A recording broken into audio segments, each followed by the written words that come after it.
Awesome. Well, we do still have people joining, but I want to just say welcome to everyone who is here now. I see a lot of people who have been in past online programs with the Grammy Museum, like our industry sessions, and some of you may have joined our Live Out Live sessions led by Candace Newman as well. So we'll jump into that. These programs are always exciting. Candace, always thank you for doing this. And if you guys don't know who I am, I'm Skylar O'Neill. I'm the manager of education and community engagement at the Grammy Museum, and been had the privilege to work on these programs with Candace for some years now. So these not only take place online, but this year we had Candace at Grammy Week. We had her at Live Out Live for another program that we did, a student showcase. So we are longtime collaborators and continue to present programs like this. I want to give a big shout out to Candace and the Live Out Live team, and I will pass it over to you, Candace, to get us started. Thank you so much, Skylar. We are so grateful for the Grammy Museum's partnership and to be able to facilitate live music industry programming on behalf of Live Out Live and the Grammy Museum. My name is Candace Newman. As Skylar mentioned, I'm the CEO and founder of Live Out Live and Live Out Live Foundation, which is inspired by my journey as a woman of color in the live music industry. I wanted to create more access and opportunity for more women and more people of diverse background to have access into the live music industry by programming, by learning from other professionals, by representation, and by way of just presenting quality live music industry programming for students and young professionals who aspire to be in the live music industry. So today we have an exciting panel. We're kicking off our Inside the Kia Forum panel today with two professionals who have joined us, who are professionals at the Kia Forum, who are joining us to share a little bit more about their journey and their experience and how they got to the Kia Forum, and then what that experience is like working in the Kia Forum. So this is a look inside the Kia Forum presented by Live Out Live and the Grammy Museum. Today we have panelists Shaya and Patrick joining us. If you don't mind, get on speaker and introducing yourselves, that would be great. Ladies first. Thank you, Patrick. Hi, everyone. My name's Chaya Box, and I am the Director of Premium Seating at the Kia Forum. And hi, everyone. My name is Patrick McGee, and I am the Social Media and Marketing Manager here at the Kia Forum. Thank you, Shaya and Patrick. We're so grateful to have you today. As I mentioned earlier, it's a school day. It's a work day. So we're so honored to have you guys kick this day off with us this Tuesday with us, and coming to share some of your background and experience. So we will dive right in, because in the end, we want to leave a little bit of time for a few questions from our students and young professionals. So I'll kick off the questions with, how did you start your career in live music, and what led you to the Kia Forum? Shaya. Yeah, so my background is actually in sports. I started my career with the Miami Dolphins and Hard Rock Stadium, and being one of the biggest football venues, they got a lot of concerts. And I always had such a thrill working the shows and selling the shows. And I knew one day I wanted to round out my skills in live events, that I wanted to get onto the music side. And things just worked out very well, where my old boss went to actually go over to the Clippers and become their chief ticketing officer, which oversaw the Kia Forum. And he remembered my passion for wanting to get into music and live events. So when I got the call, I think the first answer I said was yes, and have absolutely zero questions, and dove right into it. And it's been the best decision. I think one thing that really stands out is just how different it is from sports, in the sense that it is literally a different day every day, where on the sports side, you'll have X amount of home games. And yes, it might be different teams that you're playing, but essentially it's the same game that's being played. Where in music, I think the best example is November of 2022. We had Harry Styles with the boas and the glitter and the fun dances that were all synchronized, to then having Lizzo, to then having AEW. And in 1 week, you worked 3 completely different events. So it's been an amazing, amazing ride. But that's how I got into music, and I love it. Amazing. Patrick, would And love to hear your story. for me personally, I've loved live music ever since my dad took me to my first concert in middle school. It was three like up and coming young ladies called Destiny's Child, which was Beyonce, Kelly, and Michelle. And from there, I just always knew like I want to work in live entertainment. So in college, I went to school in downtown Atlanta, hoping like that would get me closer to it if I could like intern or just be there and do stuff and get a job there. And they did not hire me. I didn't even get an interview. So I'm like, okay, like how can I do plan B? And so plan B was I ended up interning at Disneyland out here. It's called the Disney College Program. So I came out here while I was still in college, did that kind of like networked, made connections, friends who are people I'm still friends with till this day, and then went back to school, finished, graduated, and then just packed everything up and moved out here. And had a dream, and I just went for it. And so one day I saw that the Kia Forum was hiring, and so I just applied. And I did not think that I was going to get it because I saw a photo of everyone who currently worked there, and they did not look like me whatsoever. So I'm like, well, thank you so much for the opportunity. But I ended up getting the job, and that was 6 years ago. I'm still here, still passionate about it, and still love it. Wow, that's wonderful. Thank you guys so much. I love to kick the panels off with that question because everyone has their own unique journey that leads them to wherever they want to be. So if you desire to work in the music industry or the live music space, then you just have to go for it and know that your journey will be unique. But it's always really great to hear how everyone else aspired to get there and have made it. Patrick said that he really wanted it ever since he was inspired by seeing his first concert, and he went for it, and that's so meaningful to hear. My next question is, what are your primary responsibilities and what does your typical day look like, Patrick? So for me, what'll happen is we have a show announce early in the morning, like 7, 8 a.m. So wake up, post the show announce, and then from there, send emails, coordinate. I don't know if anyone's ever been to a show at the Kia Forum, but not only do I do social media and marketing, but also what we call like the special projects, which is like the banners on the building or putting the artist's name up or all these different uh creative things that we do to welcome the artists and welcome the guests, like the artist experience and fan experience. So I will work with our graphic designers to create like what I'm envisioning, get that settled, and then head into the office. And the day of the show, since I do social, it's my job to like be there in the front row, recording for like Instagram, Facebook stories, grabbing that content, and then posting it like once the show is over. So it's long days, but it's still a lot of fun.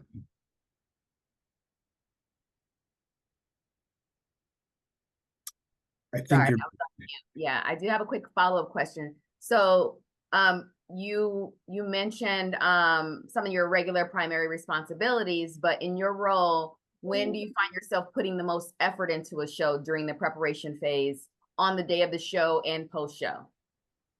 I would say uh during the preparation phase, it takes a lot of research into putting this all together.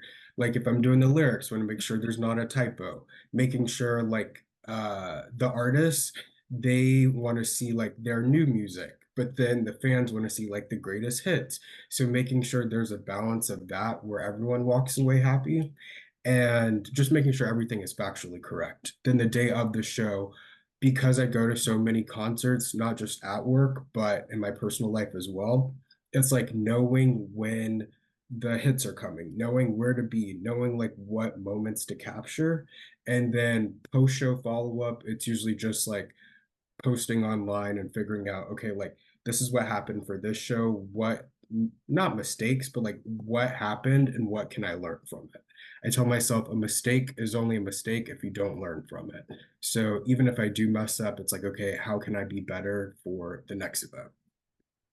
That's great. And you mentioned some like quality assurance points about making sure there are no mistakes, double checking, cross-referencing. I think that that's especially important if things are going to be deployed forward facing and marketed on behalf of a company. I just think that's important to dot your I's and cross your T's in business as overall, but definitely if something is going to be forward facing into the public audience, you want to make sure that things are as buttoned up and fine-tuned as possible. So thanks so much for sharing some of those tips. I want to hear from you, Shia. What are your primary responsibilities and what does your typical day look like? Yeah, so I oversee both sections of our premium seating. So if you've been to the forum and you're on the floor and you look up, you might see these boxes in between the 100 and 200 levels. So I oversee those. They are the closest things that we have to suites. So a lot of corporate companies or friends who just want to have a fun night out, they come and they rent the box for a night. And they always have a wonderful time. So we have those. And then we also have our seats that if you're on the floor and you look up, there are our first few rows at the 100 level. And those are called our Senate seats. So those are actually contracted out like PSLs. They rent the seat for the whole year. And then those clients get to pay face value for every show if they want to opt in. So for Harry Styles, our clients are getting those tickets for about $175, where if you went to go purchase them on the third party or secondary market, you're looking at like a $1,500 ticket. So we have two areas that I oversee, and my main job is servicing both of those and then also selling new for the Legends boxes. So every day it's prospecting new companies and really depending on the artist, like Patrick hit it right on the head, the research part, which I don't think, just FYI, if you have a question about an artist, Patrick can answer anything and he knows everything about every artist that comes through the building. It's incredible. My research is a little different. It's what companies are they involved with? What sponsors have they worked with in the past? What different ads have they done or campaigns? So finding companies like that who have had some sort of contact with the artist and then going from there and making sure that the people who are in the boxes are people who are really enjoying the music and using that for a corporate event. And then for our Senate seats, it's mostly servicing them and making sure they're all set for the shows that are coming up. So I would say that's the primary function. And then day of on a show, it's setting up the boxes. It's making sure everything looks good. Everything's buttoned up. All the tables are set up. And then during the show, it's servicing them, making sure that all the clients are happy. They're having a wonderful time. They're having the experience that they thought that they were going to have and even better. And then post-show, it's making sure and sending out feedback emails and making sure we're always doing the best that we can and we're learning from any mistakes to make sure they don't happen again. That's wonderful. Ticketing and marketing to me goes hand in hand. I always say marketing is what sells tickets, right? People can know that there's a show, but they know by way of marketing. So I wanted to ask you, Shia, is there a difference in marketing strategy for premium seating versus regular tickets? Yeah, I would definitely say there is. When you're looking at corporate functions, people want to be together. They use them for team building activities. They use boxes for prospecting. So companies who want to close deals, they're going to sweeten the deal by taking them out to Madonna or a top show coming up. And then there's also your family and friends who want to do a date night and have 10 people together. So you're going to market that a little bit differently. It comes with different advantages and it's also a higher price point. So it's not going to be your average person just looking to get into Avril Lavigne on the top level. It's going to be someone who's really thought about coming out and has this booked on the calendar for a long time. Absolutely. Absolutely. I love that you share that. And so, Patrick, I would love to hear from you. What are the most important marketing efforts required to promote a show effectively? Shia shared a bit about premium ticketing and seating, and I know you do social media marketing for all of the tickets and all of the seats. So what's the most important marketing efforts required to promote a show effectively? I would say just knowing your audience. For I don't know if you all know the band The Eagles. Some people don't, but they're like a popular rock band from the 70s. So what'll happen is like we'll post across like Instagram and Facebook and stuff. And obviously Facebook does a lot better, performs a lot better versus like one time I remember we posted a photo of Harry Styles that was so very clearly Harry Styles. And TikTok ate it up, Instagram ate it up. On Facebook, they were commenting like, who is this? You need to put like the artist name and, specify who it is. So it's just like not only knowing your audience, but also tailoring the message to them. So that way it's digestible to each person and based on each platform. Great. Oh, So, okay. There you yeah, go. you want to add more to that? I would love to hear more from you. And I would say another thing too is just not stay like I don't know if you all know, but at the Kia Forum, our offices are just located like outside of the, I guess, arena. It's called the Bowl right here. And instead of just like staying in our offices all the time, I try to go out there and just watch the audience, see like what songs they interact with, see what they do after the show. Um, when we had Harry Styles, we were on like day like 12 or 13 of coming up with content, and I was tired. And I just like sat out there and just watched everyone. And it was a lot of like couples, like a lot of ladies dragging their boyfriends to the show. And I'm like, like as they were leaving, I'm like, what would make a good video piece? Going up to couples and asking the girl to choose like Harry Styles or your boyfriend. And we did that and people loved it. They ate it up. Still one of my favorite content pieces to this day. So just like getting out there and seeing how the audience interacts with each other. That's really cool. I mean, just really getting creative, right? And creating some cool, innovative engagement around the show and how to amplify the show even post-event, right? Because hopefully that artist is going to come back and you'll have some cool content to bring back to the forefront. Those are great tips. Thanks so much, Patrick. Question for you, Shia. The Kia Forum is an iconic venue with a high volume of shows. How do you efficiently manage the heavy flow of work and ensure each event runs smoothly? From your premium box ticketing perspective, would love to hear your feedback on that question. Yeah, I think everyone will laugh. I'm extremely type A, and I am knocking at marketing's door in probably June for our big newsletter for December for holiday parties. So a lot of it comes down to really understanding timelines and making sure you're ahead of the game versus procrastinating. So I'm always way too ahead of the game, and everyone has to be like, yeah, could come back in like 2 months or 3 months.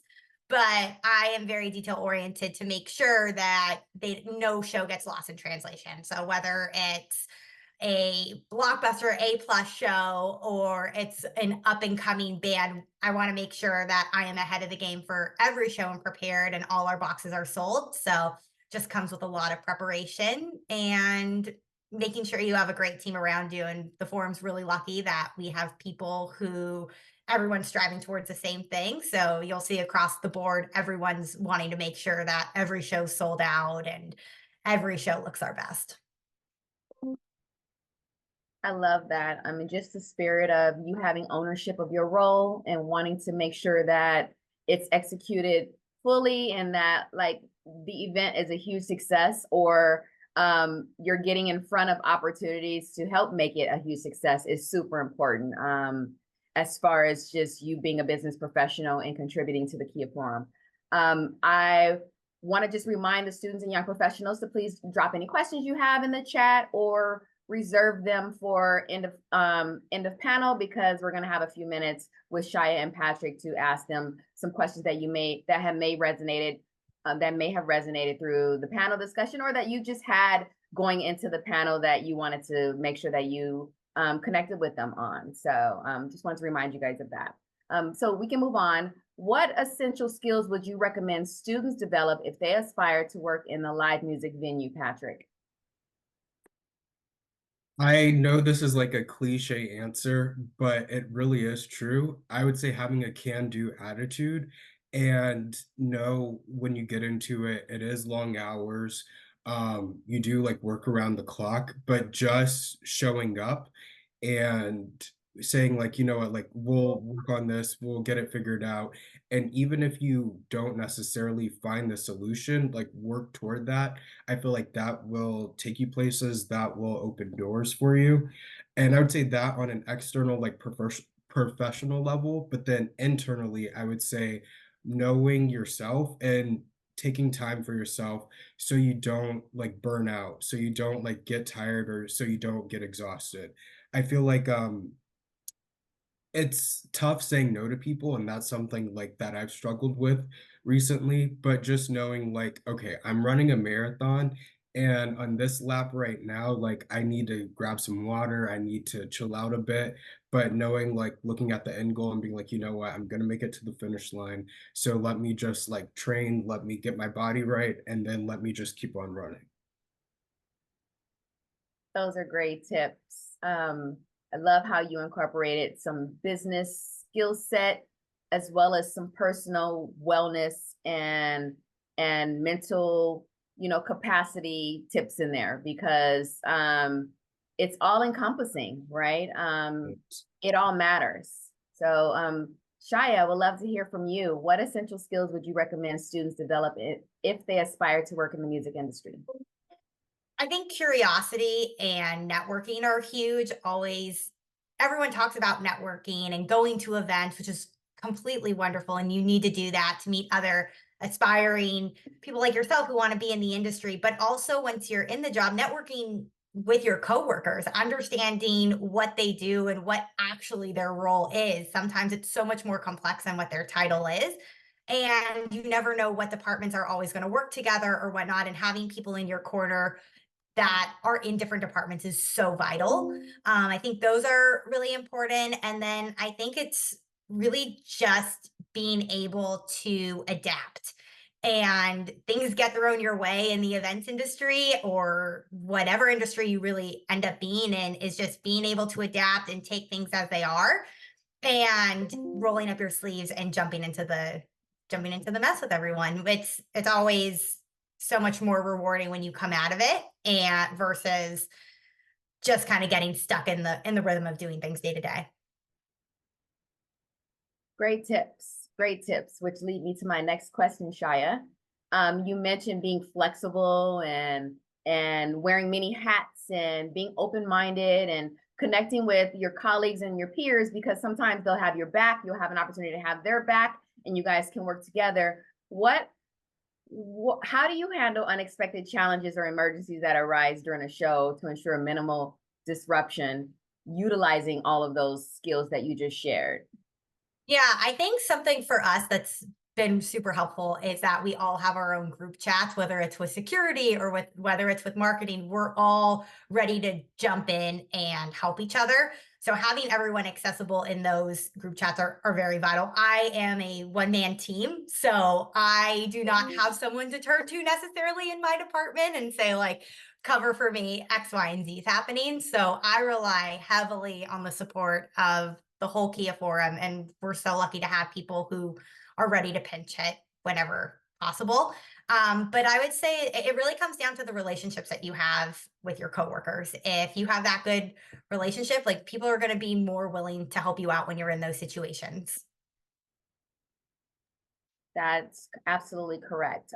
Cultivating those relationships, letting them get to know you and you getting to know them is super important. And that goes back to that networking.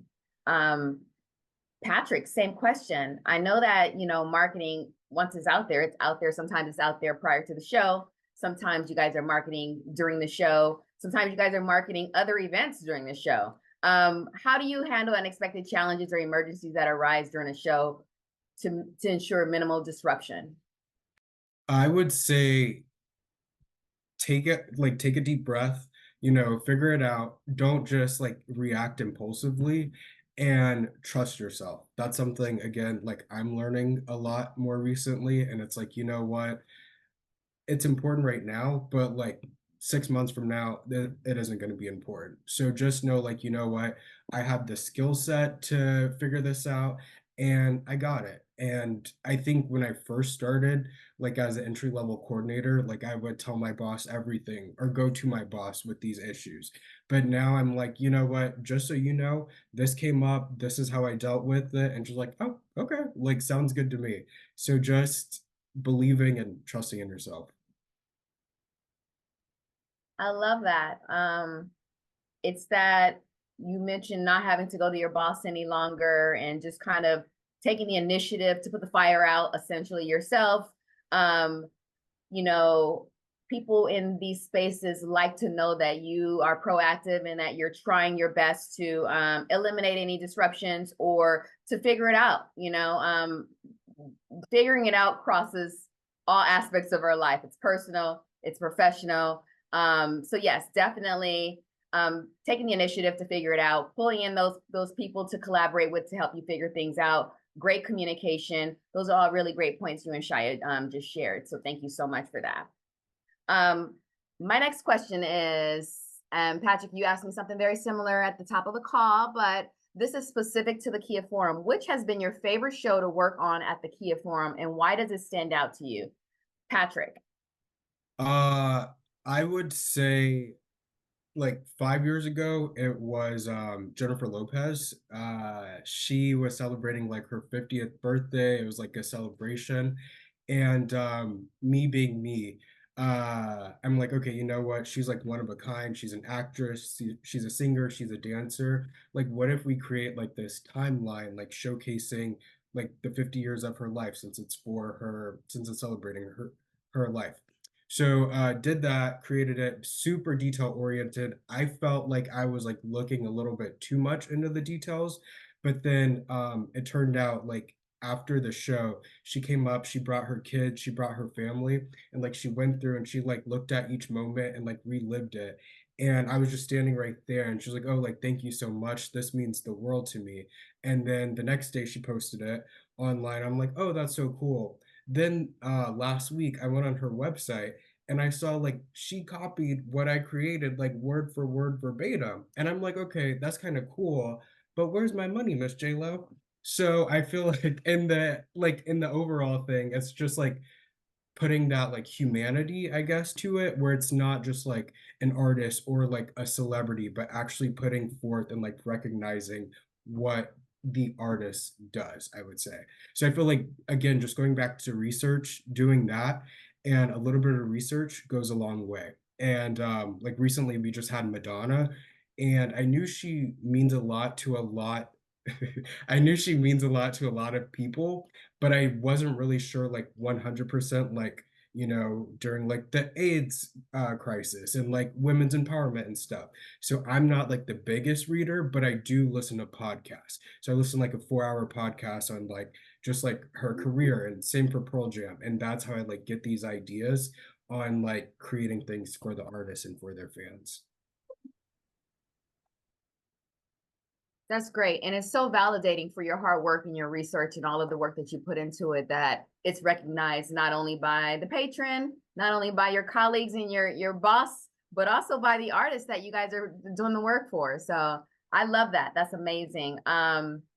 Same question for you. Which is your favorite show to work on at the Kia Forum, and why does it stand out, Shia? So I started, one of my very first shows was Harry Styles. And when you see Jumping into the Fire, it was probably the largest show that we had that year. Maybe since I worked there, one of the largest runs that we'll ever have, 15 nights. And we had companies who were bringing out content creators. And when you talk about wearing all hats, not only was I escorting them to their box, but I had to find a private way to bring some of these content creators so they didn't get seen by the general public who would stop for taking photos. And in that moment, I realized just how much more my role was than just selling and servicing these boxes. It was making sure that not only the purchaser had a wonderful experience, but it was also the people that they were bringing had a wonderful experience. And going through 15 nights of working with different companies and seeing how they were able to achieve their business goals, whether one of them was a large platform where every content creator came and posted amazing things about the company and thanked them so much, and hearing from them what it did to them, or having a birthday party come out, a 15-year-old girl's birthday party, and all she wanted was to see Harry Styles, and seeing all 15 girls in boas and glitter screaming their lungs out, and knowing that in one night I provided a business with more business revenue and opportunity. And I also made this 15-year-old girl have these memories that she'll talk about when she's 75, was the most validating and incredible feeling. And knowing I got to do that 15 times that fall to winter for Harry was magnificent. And I wanted to make sure after that, that energy and that feeling was brought to every show, and everyone walked away having those memories that they would share with their friends for years to come, or having those business wins. I love that. 15 nights is a huge undertaking back to back with one artist. What I say personally is like every tour is different, because people ask me about touring. Every tour is different. I could imagine for you, Shia, every single night of that one tour needed to be different. Each experience had to show something different. You were managing different people every single night. So what an amazing undertaking. And I'm sure you knocked it out the park. Thank you. Of course. My next question is, what trends do you see shaping the future of live music venues, and how is the Kia Forum adapting to these evolving trends, Shia? Yeah, I mean, our sister venue, call it, Intuit, is opening 2 doors down. And I think one of the biggest things that we're seeing is their focus on sustainability and going green, and how music can play a part in so many people's lives, but also what good it can do. And you see that starting to come with some of the shows. And Patrick will be able to nail it on the head of which shows these were at. But I'm pretty sure it was the Eagles. They came in and they have these cups that are reusable. And you see that shift going in the more sustainability route. And for us, I am a huge post-it girl. I write all my to-dos on a post-it and I cross them off, type A.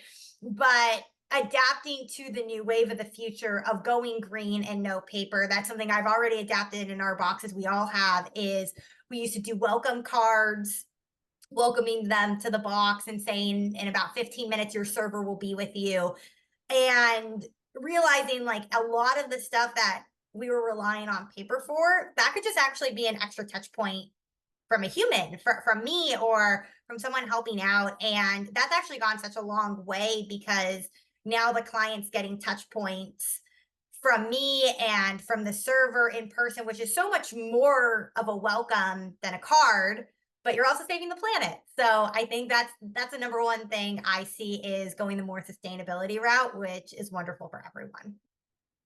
Absolutely. Yeah, same question for you, Patrick. What trends do you see shaping the future of live music venues, and how is the Kia Forum adapting to these evolving trends? I definitely agree with Chaya. I feel like sustainability, everyone's talking about it. And we just, correct me if I'm wrong, Chaya, but I want to say within the past 6 months, we have like these worms that we like compost food in, like leftover food. So it's not just being like thrown out. So I think that's cool. I'm seeing it a lot like in my personal life when I go to different tours as well. I went to the Rose Bowl last year, and at the Coldplay concert, fans can like pedal bike, and it creates energy that powers the show. So I, got on, did my little part or whatever, and then once the show started, I had to go. But they also had like reusable cups and stuff. So I think that's great.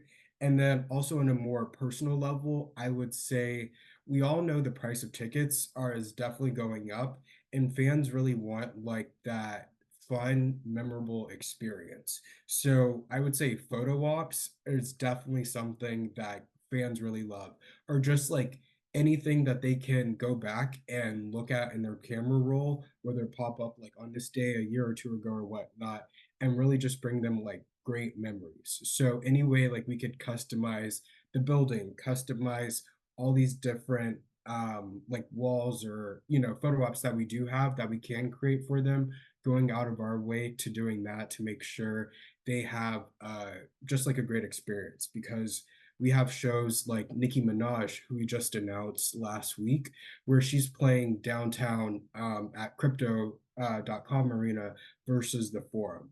And so, thank you, Trey Trey. And so for us, it's like, what can we do to make guests want to come to this place versus a different place when they have the opportunity to do both? So I think it's like really taking the experience and elevating it. Yes, experiential live events are all the rage. How can people feel immersed into the show? How can they feel more connected with the artists and the whole fan base, the whole fan experience all together? So I love that. Trey Trey in the chat mentioned, I love when the Forum puts artist lyrics on the column. That was probably your idea, Patrick, huh? It was, yes. There I am, like going through, making sure everything's correct, making sure the comma's where it needs to be, the period, the whole thing. So appreciate that, Trey Trey. Amazing, amazing work. So I have a question. I have a two-part almost type question. One of them is from the chat, and it kind of leads into my second part of the question. So I'll ask the question that Pauline asked in the chat. The question is, can you share your educational background and any other jobs that you had that you learned skills that helped you complete your task at those jobs, or any classes that you took that kind of led to this trajectory? Shia? Yeah, so my very first job was in inside sales with the Miami Dolphins. So that was making about $8 to $10 an hour, living off top ramen. And I had moved everything from California to Miami. I was devoted to being in the live entertainment industry. But if I didn't make it, it was basically a 6 to 9 month trial period is what inside sales is. So 6 to 9 months to get a seat at the table and get promoted to full time. And I knew I just moved my whole entire life cross country. I've never really spent time in Florida. So I'm going to give this all I had. And my VP at the time sat everyone down our first week and said, everything you have, you pour into this job. And you're the person that gets in first. You stay late. And this is your time that you have to prove yourself. And then you'll make it, and you'll be able to really make the career that you want. But these 6 to 9 months, you give it your all. And I took that to heart, and I was in every single day. I was the first one in the office. I would actually unlock the door for the VP, and I was the last one out, and I gave it everything I had. But I think having something so structured and so grounding at 21 when I came out of college was so important to me, because I really do believe discipline and hard work and work ethic is the key to any role. And it really doesn't matter what department you go into, what industry you go into. But if you have those things and you have the self-discipline, you're going to knock it out of the park every single time. That's all I have to say about that, because that is a fact. No matter what industry you decide to pursue, no matter what you decide to do with your life, hard work and work ethic is going to really show who you are, and it's going to shine through no matter what you do. So thank you so much, Shia, for that amazing tip. Same question for you, Patrick. I'll ask it again. Can you share a little bit more about your background in education and what skills and roles or classes you took that led to this role that you have here at the Kia Forum? Definitely. So I went to Georgia State University in downtown Atlanta. It's where the hustle and bustle is. It's maybe like a few blocks away from the arena down there. So I made sure I was in the location to get experience. And while I was taking classes, it was business classes, of course. So just learning the ins and outs of business, but also there was a club, I guess, that I got involved in. It was our student programming board. And so from there, I would book like the different celebrity like guest speakers that would come and talk to students. So that's really how I kind of got my foot in the door with entertainment and got it on my resume and knew like, okay, this is something that I truly do like want to pursue. So I did that, booked some different artists like Jane Goodall, shout out to her, she's great people, Steve Harvey, Neve Schulman from Catfish, like all this like fun stuff that I knew our students would enjoy. And then from there, like I said, packed everything up, moved out to LA. And the first job that I had was doing like advertising on Facebook. So it was like with Starbucks, with NBC, just like all these like different Facebook ads. And from there I went to the Kia Forum. But in the intro, like while I was there, I'm like, okay, what does this have to do with entertainment? But then once I got to the Kia Forum, I realized, okay, actually, I know how to look at demographics. I know how to key in and hone in on different people and like I said, tailoring the messaging that we want to put out and just constantly adapting and constantly changing. And I feel like those are all key things that I didn't know that I would use in this role at the time, but it's definitely helped me. So I would say you can learn something, like you can bring something from totally different job to your entertainment job and keep that in mind. And you never know what you know until it's time to know it, if that makes sense. So it's like just keep that in mind, like the different experiences that you have. Those are all good points.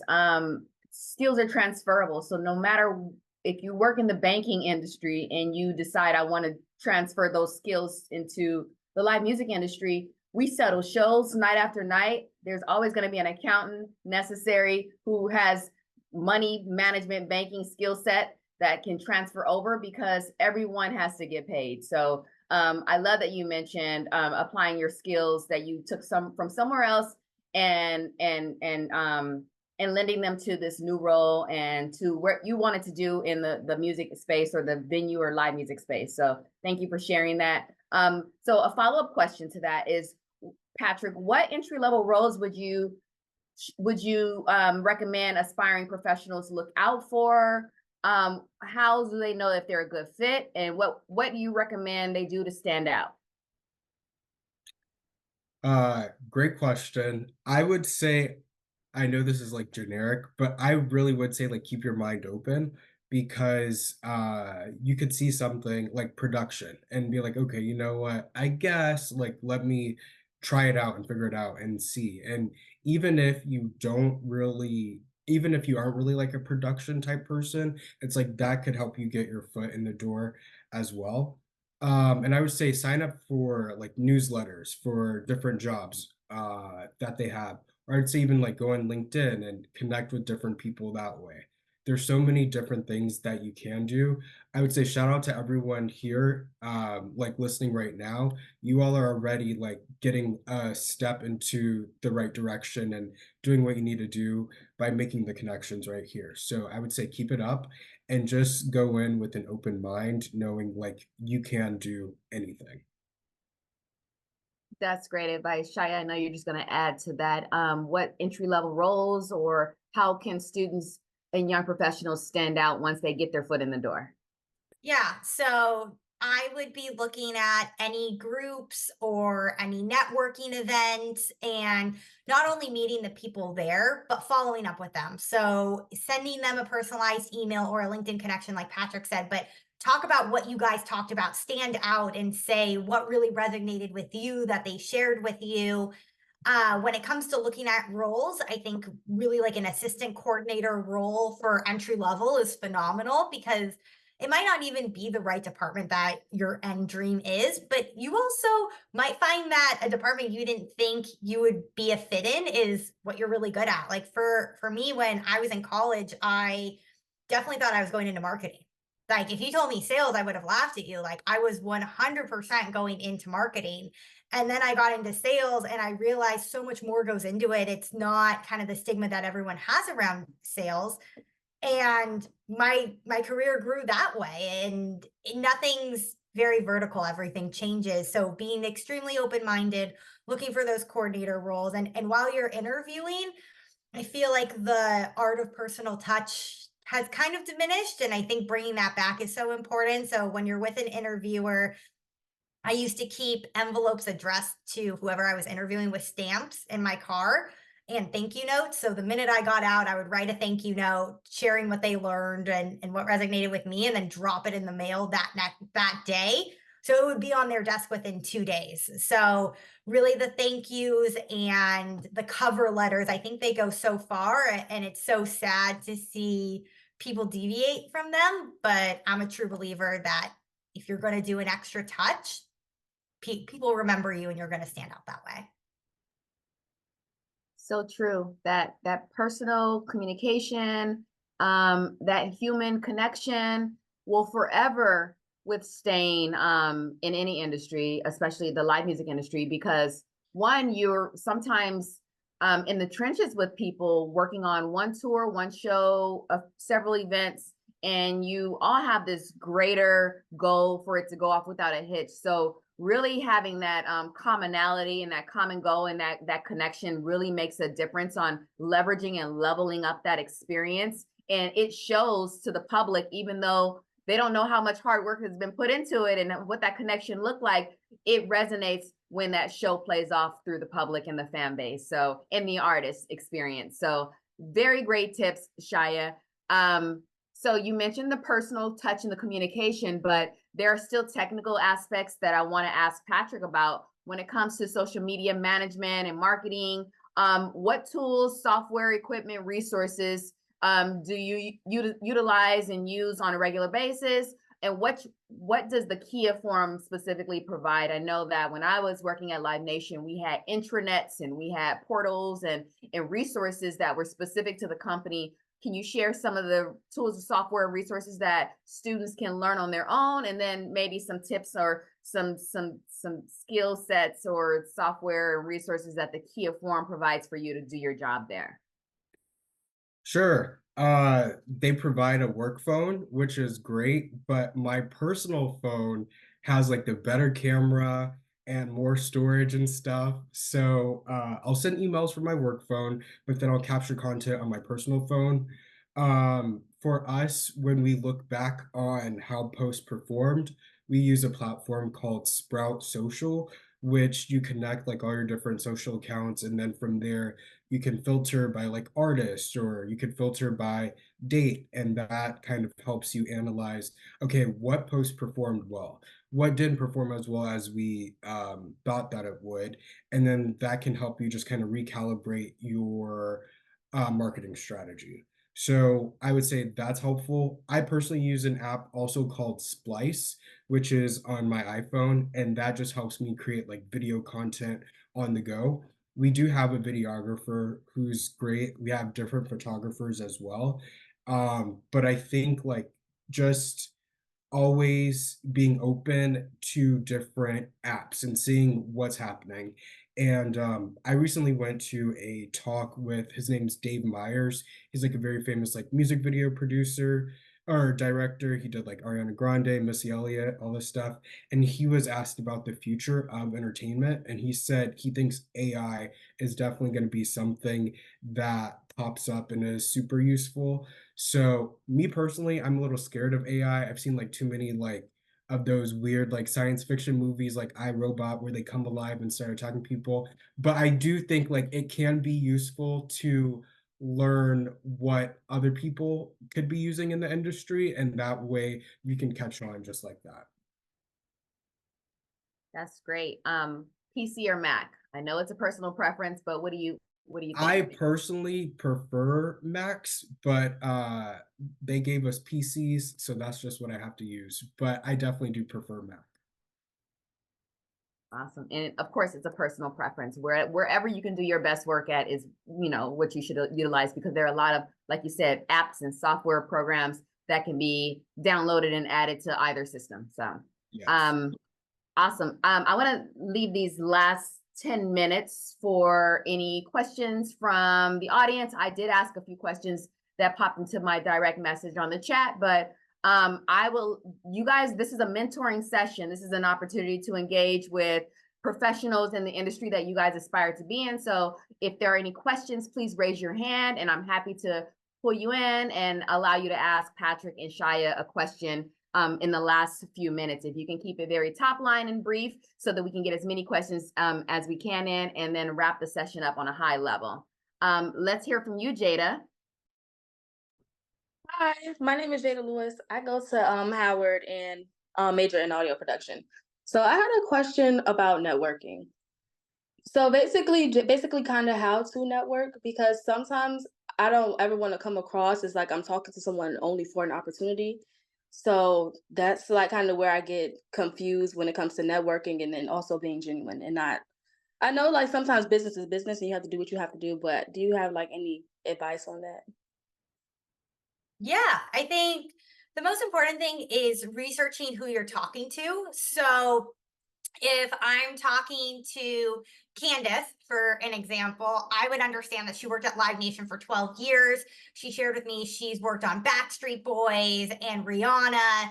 And I would find a common similarity, something I know about Backstreet Boys or Rihanna, ask her what her favorite part was or what stood out the most, something along those lines. So I wouldn't lead into about a role. And so I would get to know her on a personal basis with something that we both have in common, and then understand and ask questions about her, get to know her. And then at the end of it, say what my passions and dreams are and what I'm aspiring to be, and if she has any advice for me. So it's not necessarily asking for a role, but asking more for a mentorship, companionship. And would she be interested in jumping on maybe quarterly calls with me and guiding me?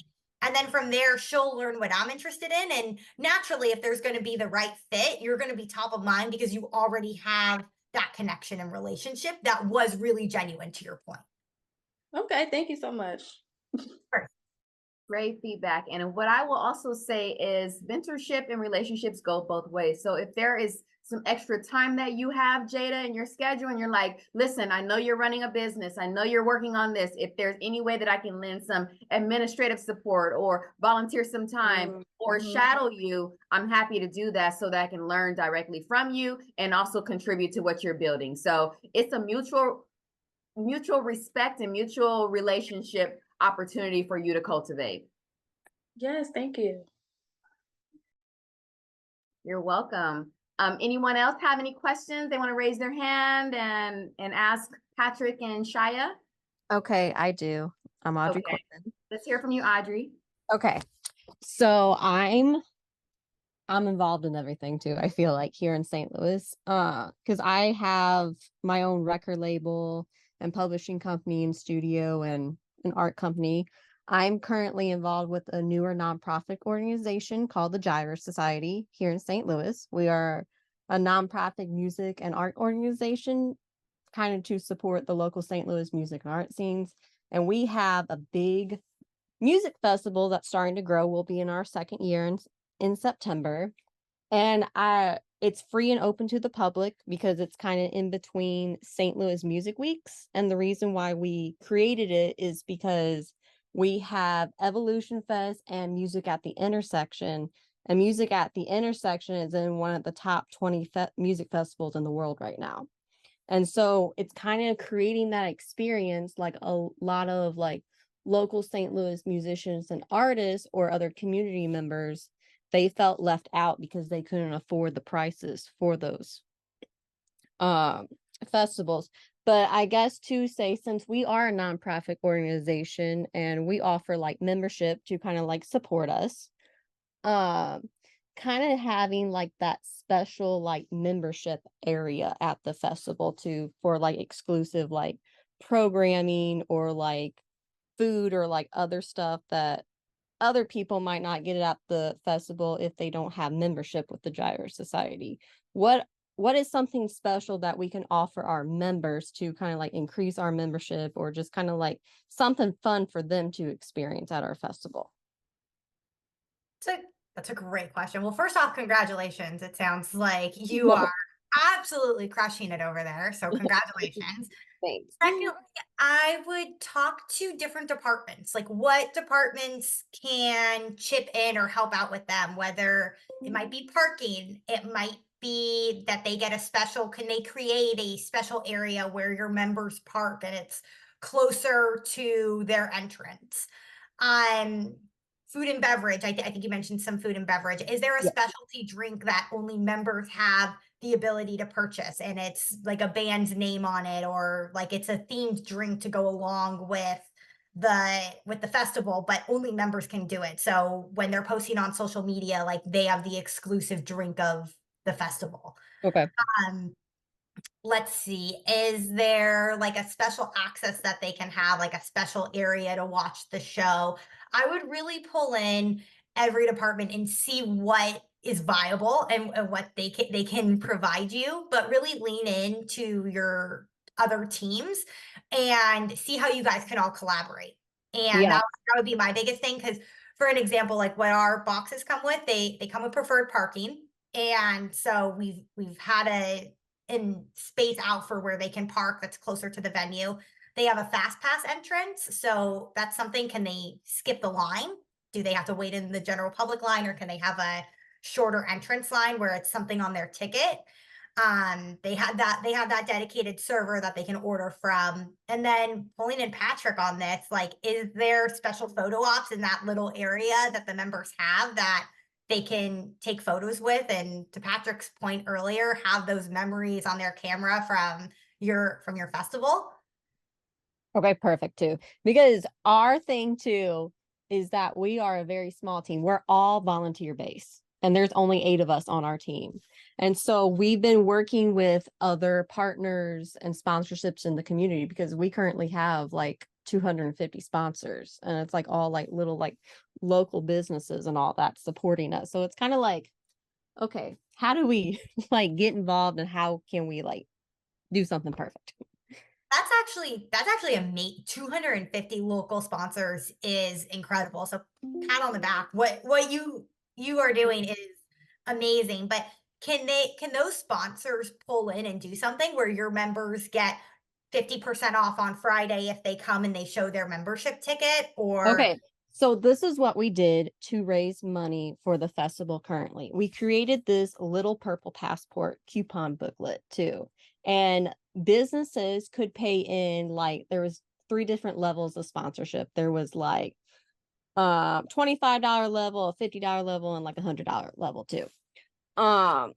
And we just kind of reached out to like different businesses. We weren't expecting kind of what we got to, because a lot of these, they were just so excited that we asked them, they automatically did level 3. And so too, we're getting ready to sell the book to raise money for the festival type thing. And some of them are already like involved in the festival too, in a way too. So it's kind of like there's involvement, but it's kind of like, how do we get like more involvement without like over asking, I guess you could say. wow. Yeah. So I think you guys are on your way, Audrey. I think there will be an opportunity for us to explore and answer those questions post event. But I'm really grateful for you and your question, and for your hard work and what you're contributing to the local St. Louis community. That's amazing. So Thank thank you for your question. We're gonna get another question from is it Uriel? Uriel? Yes, it's Yarel. Hello. I appreciate everyone taking their time to give this knowledge and expertise in their fields. And I'm a hip hop artist and also record label and publishing company owner. And from the artist standpoint and business standpoint, I wondered if there were some fundamental or rudimentary marketing tactics that you've employed or found out about over the years that always get people to shows or always get people talking about their experience at the events thereafter, and you can kind of test and run time and time again. That is a great question. I feel like these days, a lot of like artist management is always like, oh, create a song. We need to go viral on TikTok. We need to do this. We need to do that. And it's like, it's very hard to pick up like a viral moment or a viral song on TikTok, for example. Even like Tinashe with that I've been a nasty girl. Like she's been working so hard for like 10, 15 plus years. And now she's finally like getting like that viral moment. So I feel like if anything, it is tough. Like there's no tried and true method. You know, something that's popular now could not be popular by the end of the day today. Because the internet's always going so quickly, again, I feel like adding the humanity to it, adding people's experiences, maybe doing like recap videos or content, or like asking fans like what they enjoyed about it, or making things that are like interactive, like pass the mic, like can you fill in the blank to like this lyric or something like that. Just something people can recognize, people can like participate in, I would say. That's great advice, Patrick. Something that's unique to that specific artist and talent, right? Like not all trends are specific to every single artist, and sometimes coming up with your own trend is a cool thing. Whatever your vibe is what you're introducing to the world sometimes, and you're being the trend. So something that's very unique and creative to your talent is also important. I know we have one last question. Olivia, did you want to ask your question? It's okay. Thank you, though. Uriel actually just answered it. So Wonderful. Perfect. thank you. Okay. Well, we're gonna be wrapping up. I would say the last thing, collab posts. Those do wonders for just like leveraging other people's artists as well. Or not artists, their following as well. And like people who may not have heard of the artist can, you know, find out about it that way. So that's something new, kind of new, that's definitely helped us as well. Sorry about that, Candace. Oh no, we love to hear it. We love to hear from you, Patrick. Thank you so much. So last question that I have for the panelists before we wrap up is there any specific, and then you guys have gave us so many gems today, so much great advice. Is there any specific career advice that you want to lend to these young career early professionals and students that are on this call? I would say for me personally, my parents, they were in the military. They woke up at like 3 a.m., was running and doing like PE, PT at like 4 and 5 a.m. in the morning. So they have definitely sacrificed, and I'm super grateful for that. And I tell myself all the time, like, to be able to be passionate about what I do in my career is truly a blessing, and it's like a privilege. And it is long hours, but when you feel like, okay, maybe I'm getting worn out or something, again, don't be afraid to advocate for yourself, take that break. And then long term, if you do feel like, okay, maybe this isn't for me, I would say like potentially like look and see if like you can pivot a bit, because if you don't like what you do, the long hours are going to be even longer. So for me, again, I just go in with the positive attitude and go in just super grateful for this entire thing, and then just be willing to learn any and everything. Awesome. And lastly, where can students find you on socials or IG or LinkedIn or wherever you feel comfortable them reaching out to you and connecting?